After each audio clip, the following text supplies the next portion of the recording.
Hey everyone, my name is Soli. I'm a 25-year-old full-time real estate investor based out of the Bay Area, born and raised. And before I got into real estate full-time, I was actually a commercial real estate broker. So I started pretty young at 19.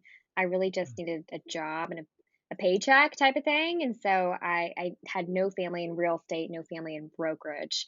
But I learned how to, I guess, lease office space pretty young. So we were working for some pretty big companies managing their real estate portfolios and buying, leasing, and selling for them. So that was kind of my background prior to becoming a real estate investor. Well, that's super exciting, and the experience, I'm sure, being there on the commercial side that's a huge, unfair advantage that you also have from a standpoint being able to understand the semantics of maybe contract negotiation or maybe the legal aspects or even how to go about just leasing any type of property. That's tremendous.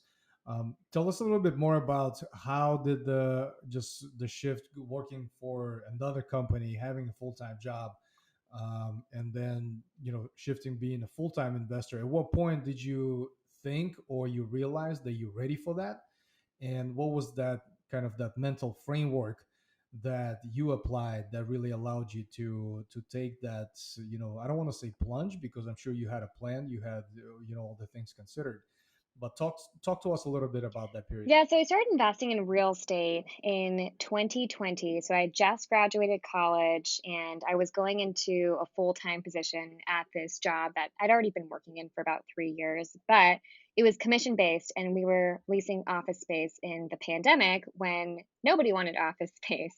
And so there's a real possibility at this commission-based job that I would make $0 for the next however many months. And that really, Mhm. terrified me. And so I thought to myself, like, I have to build some kind of passive income for myself to have something coming in so that I could at least pay my rent, buy some groceries. So because I knew real estate, commercial real estate is very different from residential real estate, but at least I knew how to talk the talk. I knew the lingo of real estate. I understood what a cap rate was and understood how to kind of value buildings and talk to brokers. I thought it was it was going to be an easier transition than doing something like investing in stocks. So I went and bought my first rental property in August of 2020. And then I realized kind of the power of passive income. So as a broker, you're kind of on the treadmill, as in any job, right? You go to work and you get your paycheck or you get your commission paycheck and the next year you're on the wheel again. And if you don't show up to the office and you're not getting paid. And so when I got my first rental property, I realized that, my first rental property cash flowed maybe $500, but that $500 would come in regardless of if I showed up to work or not. If I was on the beach, I would still get it. Mhm. So that was kind of the mindset. The first big mindset shift I had was, okay, this passive income is so much more powerful than active income. So how do I funnel more of my active income into passive income so that I can just compound it? So I was 22 when I bought my first rental property. After I realized that power of passive income, I scaled pretty quickly. So I bought about 25 units in 1 year, very quickly. Wow. And I quit my job about 15 months after buying that first rental property. So I went all in, but I did have a significant, Mhm. fairly significant portfolio before I decided to actually jump off the cliff and go full-time investing. I'd proven to myself that I at least could buy rental properties, renovate them, rent them, have some money coming in to cover just my bills, knowing that if I didn't make any money, Mhm. I'd be fine because my rental properties were covering my expenses. Wow, that's super exciting, and definitely that's quite a shift going from one rental property to 25 units. I would imagine that It was was fun. quite a transition as well. Yeah.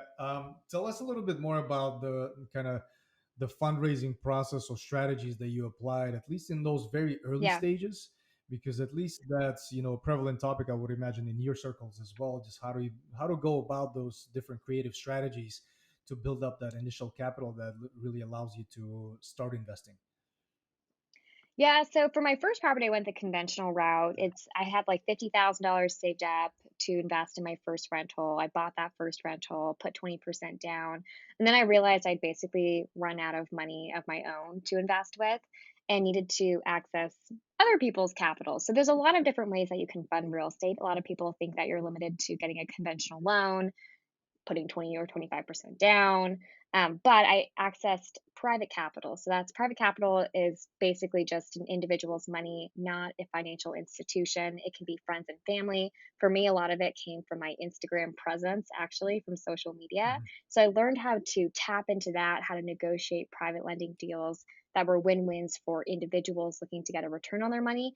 And then there are other things like maybe hard money loans, who are financial institutions who allow you to have much more leverage, and scale much faster than using conventional loans. Okay, that makes a lot of sense, and oftentimes overlooked as well because it just seems like a very complicated space where you have to jump through a lot of hoops to even get access to that. But it seems like really boils down to the strategy that you have as an investor, and then being able to connect and network with the folks that are in the industry. You've mentioned social media presence, and it's an area that's relatively new for me because just being completely on the other side of the desk as a technology investor. It's not, top priority, let's say, to say the least. But Yeah. we realizing the power of that as a company, we're realizing the importance of that, and we've been heavily investing in that space. But it's still daily discovery, daily experiments, daily innovation, daily ways of how to pivot and how to get the as much exposure as possible. Tell us a little bit more Mhm. about your social media strategy. What were some of the initial plans that you had laid out for yourself, and maybe what are the different pivots that you went through to build a high quality followership that led to actually some very important decisions, such as getting investors from that channel. Yeah, originally I did not plan to be like a influencer in the slightest. I was just wanting to kind of document my journey. So it was more kind of a diary for myself and a way to network with like-minded people because we were in the pandemic, we were locked down. Everybody was not hanging out with their friends and I didn't know anyone who invested in real estate. So I was like, hey, if I can access thousands of investors online, then I can tap into their knowledge. I can tap into their resources. So that was my original intention was I'm going to meet other people, other like-minded investors who are doing the thing, who could help me out, and I was going to share my what I was doing. I was going to put in offers on properties, apply for financing, fly out there and renovate a property and just turn around and share everything I learned. Just because people were so willing to help me, I wanted to kind of help the people behind me as well, and I really enjoyed it. And so that was the first year was literally just like documenting, Mhm. just documenting the journey. And I think that's where a lot of my audience came from is they watched this my portfolio skyrocket from a girl who like knew nothing about real estate. My early videos and posts are so cringy. It's like I know nothing.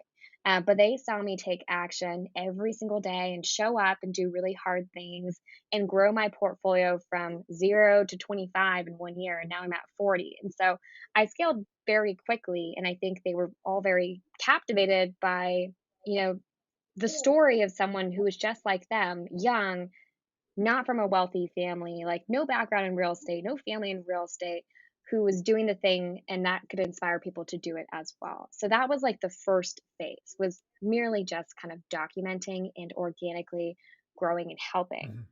And then I realized that a lot of people would reach out because a lot of people don't realize that there's so much money out there. Money is not the scarcest resource, it's time. Sure. And so the people out there who are like they have a bunch of money, but they just don't have time to learn how to invest in real estate, or they don't maybe know of other places they can put their money or don't have time to figure it out. They started reaching out to me asking if they could invest with me. Everyone's looking for a place to put their money to work. And if they built up good rapport and good trust with a girl on the internet because they've watched her every single day for 2 years, I started getting all of these messages of, hey, can I invest in your deals? Can I invest in your deals? And I started to learn how to turn those messages into actual private money lenders. Mhm. So what was the? I would imagine there's different levels of complexities when it comes to dealing with people just off the internet or even let alone social media. Um, Yeah. how just talk to us a little bit more about the thought process, or even just how do you build that credit, not so much a credibility, but that relationship aspect with somebody who is just maybe DMing you on Instagram and just saying, look, I really enjoyed the videos that you've been putting out for last year or so, documenting your journey. Here's my money. Can I just participate with you? Because the reason I asked that question is, for me, or for us as a venture capital firm, we spent a great deal of resources and time pre-qualifying our investors, Mhm. sure that it is a right fit. Not only that they have the Mhm. capital available, but also that they do believe in the strategy, they do believe in the longevity of this, and that there's a perfect match. Because if it's not a good match, then it's going to be a very painful process. Because at least on the venture capital side, it's a very long term play. There's no quick exits. It's Mhm. not, my real estate fund where we can, burn anything or cash out, or just essentially execute more shorter term strategies. Tell us a little bit more about your process. How did you go about that? How did you select the investors? And, essentially, how did you even just, trust to be able to take somebody else's money, just, from social media, for example? Yeah, the majority of the deals I do are more shorter term. So I have done syndication for 64 units, which the hold window was about 5 years. That's a little bit longer, but I would say the average deal we do, because we're value added investors, primarily doing the burr strategy, is more like 9 months, 12 months, or 18 months. And so you're not locked into that partnership for a super long time, although you are locked in for an amount of time where you want to make sure that it is a good fit for everybody. Mhm. And so, really, you got to get them out of your DMs and onto a call like this, because you can't really get a sense of a person by just like sending them a couple text messages. You actually have to get face to face and talk to them about what their goals are. Similar to what you're saying, is like, what do you want to accomplish out of this relationship? Mhm. And you get a variety of answers when you ask that question.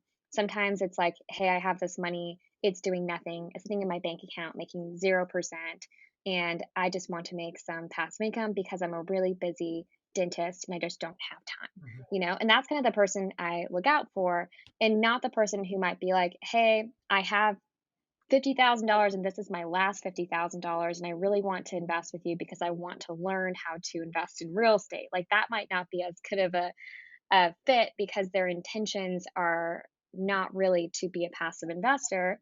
It is to, learn. So they're probably going to be the type of person who reaches out to you every day or every 2 days asking for an update.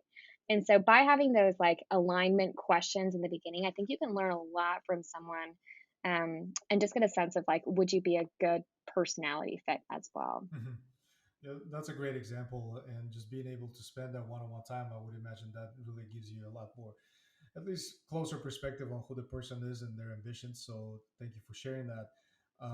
And as you have gone progressed through the journey as a real estate investor and, a capital allocator as well, maybe tell us a little bit more about that journey, about maybe the lessons learned through the fundraise process, as as you shifted from, let's say, Instagram DMs to more of a just a formal process of working with investors. um, what were some of the challenges? What were some of the lessons learned through those conversations, and how did that impact your current, not so much of an investment strategy, but how you work with investors these days? We primarily work with investors, again, as I mentioned, as debt partners. Mhm. And so I'm not often looking for active operational partners, just more so people who want to be very passive in their Right. investments.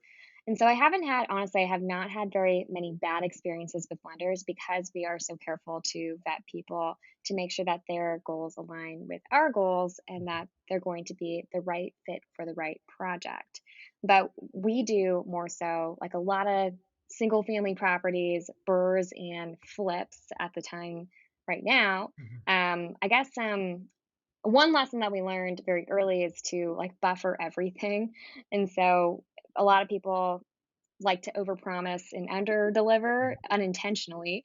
But I think one thing that's really important with these relationships is to really underpromise and overdeliver, and make sure that you have a lot of buffers built in. So, for example, timelines. If you think that timeline is going to be a year, then give yourself at least 18 months Hmm. and maybe build yourself an extension in for 6 months at a point or something to protect yourself so you don't have to go back and ask for an extension. If you have a budget of, $50,000, like, buffer that 10 to 15% so that if that project goes over, you're not stuck without any capital. So I think that's one of the things that maybe newer people who are using other people's money to fund their deals don't do as much. They like to maybe be too optimistic on the timeline and on the budget, and then they end up having to go back and renegotiate the deal. So that's something that we learned pretty early, and I think it would be smart for people to incorporate that. Yeah, that's a great advice, and I think that applies to all around, whether that's investing or not. Um, we're in very interesting times these days, especially in the past almost a year now, with everything that goes on in the markets, in the industry, all across, not just real estate. We deal with that on Hmm. on the venture capital side, on the real estate side, on just public markets, all in general. And in terms of your own research and the trends that you are closely observing, and how, what are you currently seeing in the markets? Maybe first share with us, what are you mostly excited about, and what are you projecting to be some of the most active assets that you're going to go after in the next period of time. I think it's actually a very exciting time in real estate, because interest rates are just going up and up and up. That means that there are a lot of people on the sidelines thinking, it's too expensive to invest, it doesn't work, this or that, lots of excuses, and not a lot of people saying, how can I make this work? Hmm. And so for us in the single family space, we're being able, like, we're making very, very aggressive offers for properties that have just been sitting for 30 or 60 days and getting deep discounts Hmm. just because, there's not as many buyers out there right now. I think that's a really good opportunity, and I think it'll continue for the next year or so. I know a lot of people are talking about multifamily and the opportunity with like bridge loans coming up to its expiration and interest rates adjusting, and a lot of multifamily owners going under. I think that could be a very exciting opportunity as well. So interest rates are high, but I mean, on the flip side, in in the scheme of history, they're not that high, Right. but I started when interest rates were 3.5%. I was really spoiled at the time. I thought when I first started, I knew nothing about the markets, right? And I just thought that's the way it was. And I was like, this is awesome. Yeah. But what everybody forgets, everybody wants interest rates to go back down, but what everybody forgets is that it was such a competitive time. Yeah. You couldn't win. It's like there was 80 offers for every property, and so there's ways to win in every market. And I think right now, because there are so many people on the sidelines, there are so many more good deals out there that you can get for steeper discounts. Makes a lot of sense, and it definitely comes with experience as well. When it comes to geographic locations, or are you location agnostic, or are there certain areas that you love to prioritize? I like personally to prioritize cheaper markets. So, like, I'm in the Bay Area. I know that you can get really steep discounts here, but I find myself to be a more risk averse investor.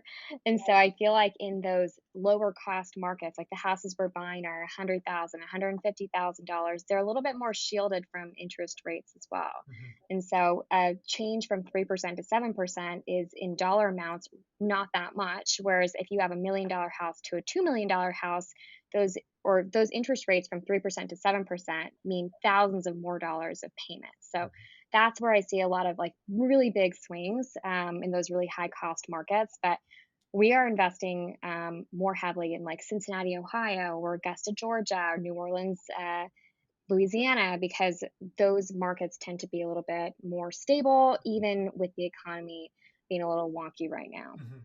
So when looking at these affordable markets, so to say, what other criteria do you use to evaluate the projected growth there? Because I'm not sure how much of a population growth matters in those areas as well. But what are the different metrics or different criteria that you look at to say that yes, it is an affordable area, but maybe to a not experienced investor, that's probably not a good sign. Where if the real estate is still affordable and cheap, maybe there's not a lot of Yeah. population growth. As an example, maybe not big companies are not moving there. So tell us a little bit more Yeah. about the framework that you apply when evaluating deals like this.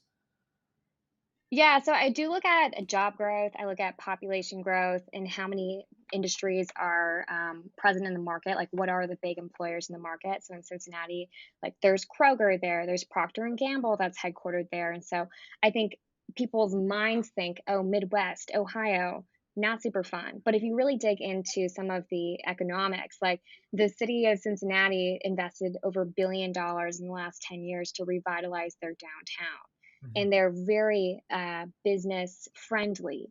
And if you go drive the streets, there's a lot of new construction going up.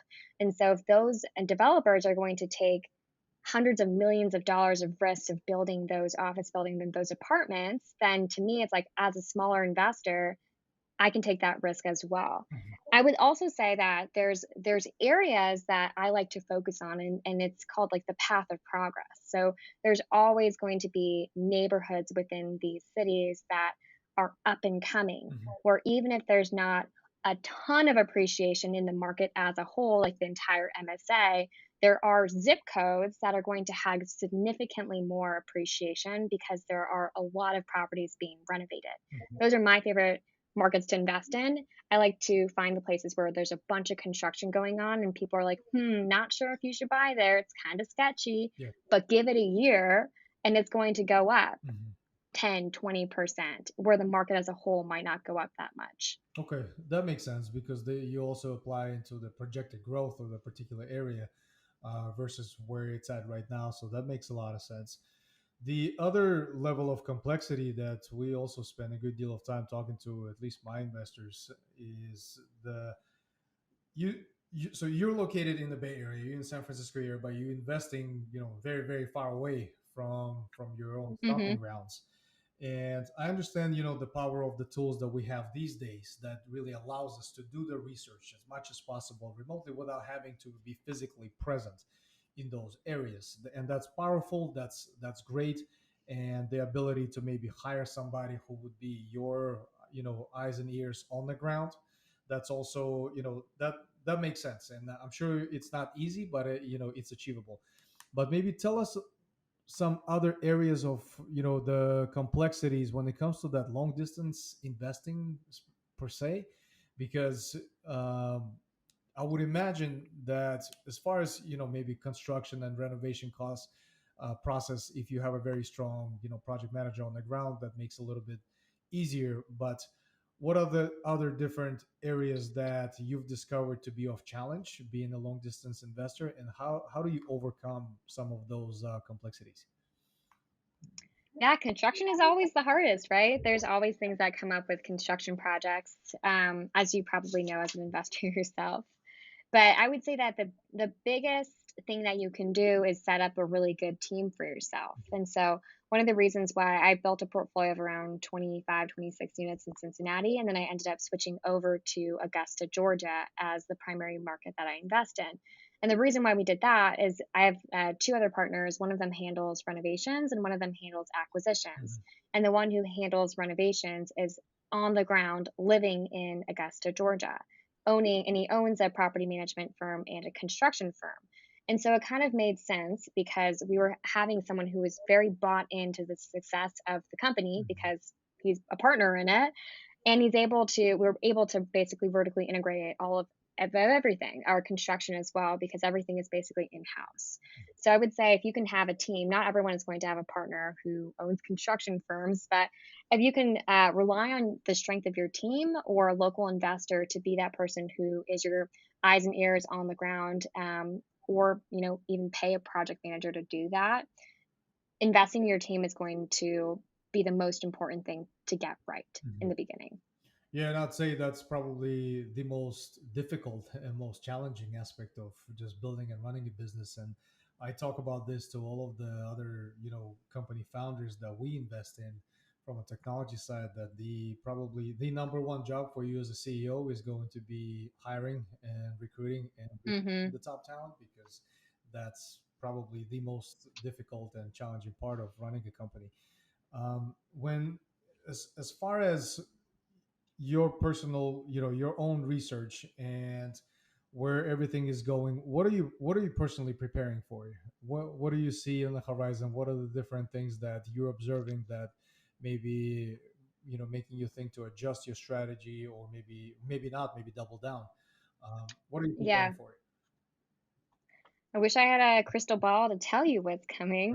Right. But I would say so we have adjusted our strategy a little bit. Mhm. So in the past, we have been very heavy in the burr process and just buying, renovating, refinancing, and that really minimizes your cash flow. Mhm. So we're seeing like 150 or $200 per unit of cash flow, which is great. It's fine.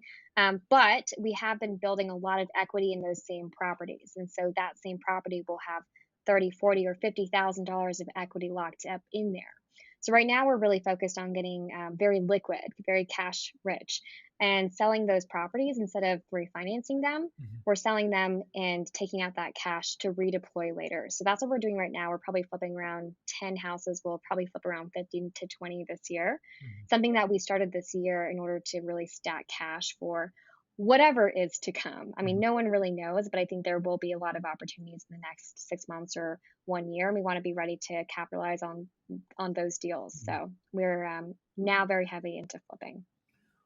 And as far as your company, just as an organization that you're building, where are you taking this? Where do you see this going? Or at least what's your personal kind of that blue sky that you're trying to paint for your own organization? Where are you taking this? Yeah, I mean, really, it's just building passive income. It's a way to just generate passive wealth for myself and for my partners. I think one thing that I'm really excited about right now, and I spend a lot of time doing, is building out an education platform for other people who want to invest out of state. Mhm. That's something that I struggled with when I first started, is trying to figure out what market and like you said, how to find the right team, how to vet the team when you have no idea how to vet a team or what's good and what's bad. And so right now that's a lot of times what I'm working on is building out that platform for other people who want to start investing in real estate to kind of give back. I've always kind of learned what I can and then turned around and given that back to my audience. And so I do spend a lot of time on the content side and building out that community as well. Do you see that as completely overtaking your current business? Because I observed that quite a bit in, a lot of other investors that start out very actively rolling up the sleeves, investing boots on the ground, and all of the hustle and bustle. And then as they progress and they grow the social media presence. It becomes more Mhm. of a content strategy and more of a, just, I guess, in, maybe asset light but content and information heavy type of business. Do you see yourself going that route as well? I mean, maybe. I mean, it's kind of like Ryan Pineda. He talks about flipping houses, and he even posts videos and says, "I only flip houses because it's good content, not because I really want the money at all." I don't think I will stop buying real estate because I really truly believe that it is a fantastic way to generate wealth long term. And so I do have those two partners who are much heavier in the real estate side, and I'm able to delegate a lot of the day to day work to them. So it's not like we will stop that company and stop buying real estate. It's just that more and more of my time has been focused on teaching. And I think it is very fulfilling though. You know, I can build as much wealth as I want for myself, but if I can't turn around and give that back to other people who are in my shoes, then I have the gift of teaching. I'm able to do it.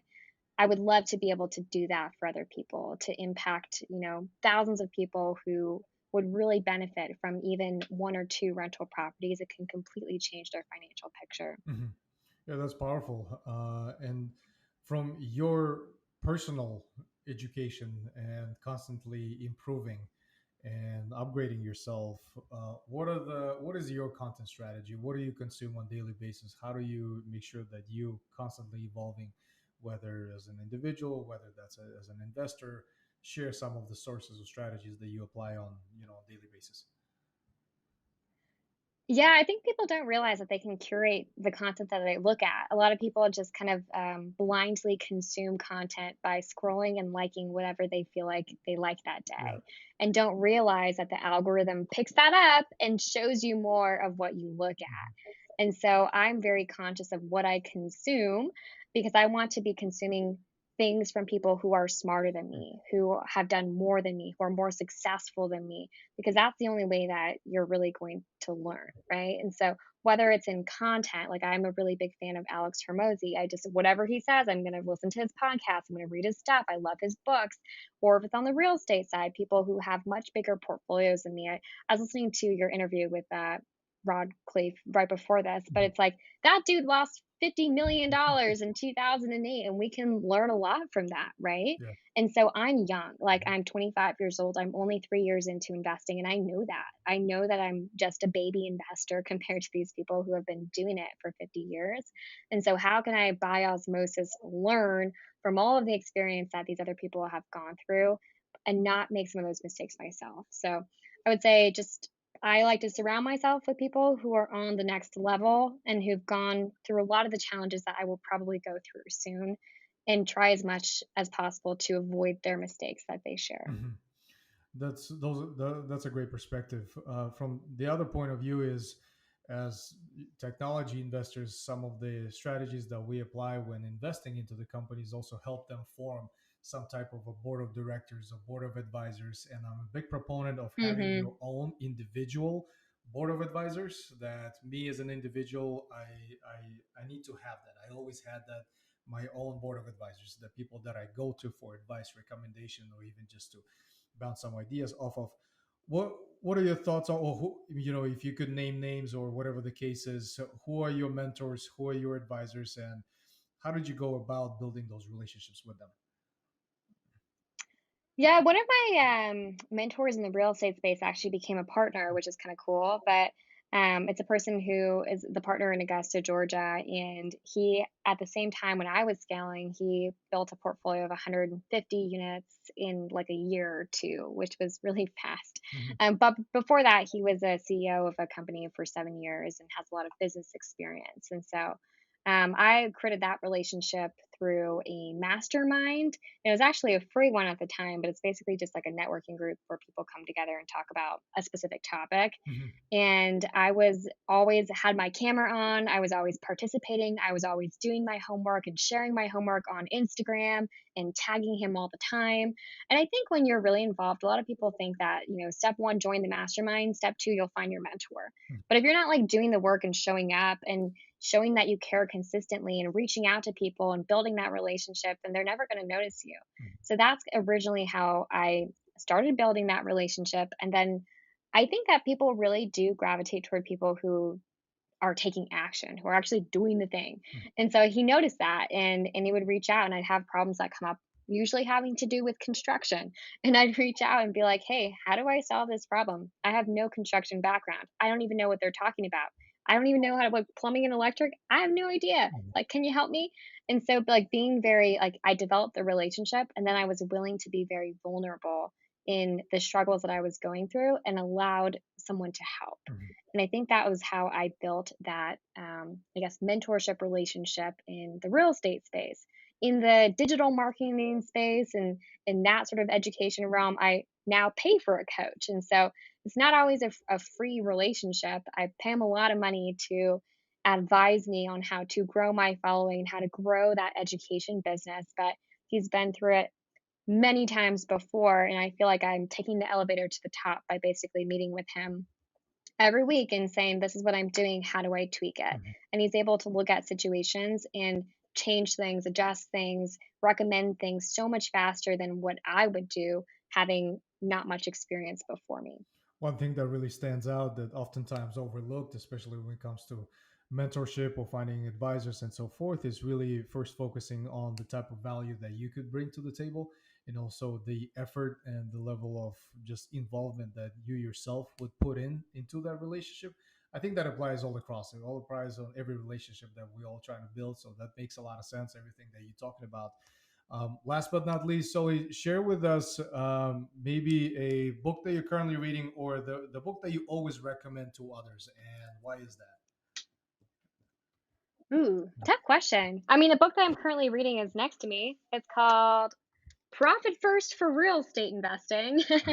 It's a good book if you're a real estate investor. It's about how to basically build a business that pays you first. I think a lot of people like I was just talking to David Richter, who's the author, and he was talking about how a lot of people end up scaling up their businesses to doing. I think he did like 35 flips a month type of thing. Mhm. Like that is a lot of deals, but he did not realize that he was spending basically exactly what he made to run that Mhm. business. So there was no profit in it. He wasn't paying himself first. I think that's a lot of how a lot of companies operate, honestly. They either, like, starve themselves, they never pay themselves a dollar, or they starve their business, Mhm. and so I think that this is a really good framework for if you're building a business. They have it for real estate investing, and they have it for regular businesses as well, but it's a way to basically, ensure that you are compensated for your work and that you know why you started it. If you started it to be able to take first-class flights 3 times a year to five-star resorts, then have your business fund those things. Mhm. Set aside that money for those goals. And so I think that's a really good book. It's a very transformational for a lot of people. And so it's probably an unusual book for people to say. So I'll stick with that. Yeah, that's a great recommendation. I'm definitely going to add that to my growing long list of the books that I definitely want to read. So I can thank you enough. What's your, Go ahead. oh, I was going to say, what's your favorite book? Well, a lot of that is in tech space. One of the most favorite is the Ben Horowitz, The Hard Thing About the Hard Things, Okay. he's a partner at one of the largest VC firms, and what they had gone through with the journey of just building the company, selling, and the lessons learned, and how they became investors, utilizing that Mm. experience. I always talk about that, and it's if I have a stack of those because I gift them all the time. So I'll get your address after the podcast, and it'd be my small token of appreciation for participating on today's podcast. Oh, I love that. I would love to read it. The other book I'm reading right now is called 10x is easier than 2x, or 10x is better than 2x. Have you heard of that book? No, I haven't. Ben Hardy. It's a really good book about I would say that's more of like a business slash mindset book, really well written. Dan Sullivan and Dr. Benjamin Hardy, I believe. Oh, But it's basically how if you take a 10x mindset, the path to get there is so much easier because so much of the distractions fall apart. mhm, Like if you say, "How do I make a business that makes $100,000?" You could probably give me like 1,000,000 different answers, right. right? But if I told you, how do I make a business that makes Mhm, $100,000,000 in 2 years? Your answers become like you have maybe one, maybe two, maybe three mhm, choices, and it helps you make better decisions. And then how do I get there in 2 years? There's probably only one path to really get there, maybe two. yeah. And so it really clears up your thinking because so many of those other distractions just kind of fall away. Uh, So great book. well, I like that. I definitely took a note of that, and we'll make those available in show notes. So I can't thank you enough for your time today. It's very much appreciated. What I love doing with all the podcast guests is do a follow up recording in about a year and to see if everything we've discussed still makes sense, still applies. So I'm definitely looking Yeah, forward to doing that with you as well. yeah, we'll see if the predictions come true. Right.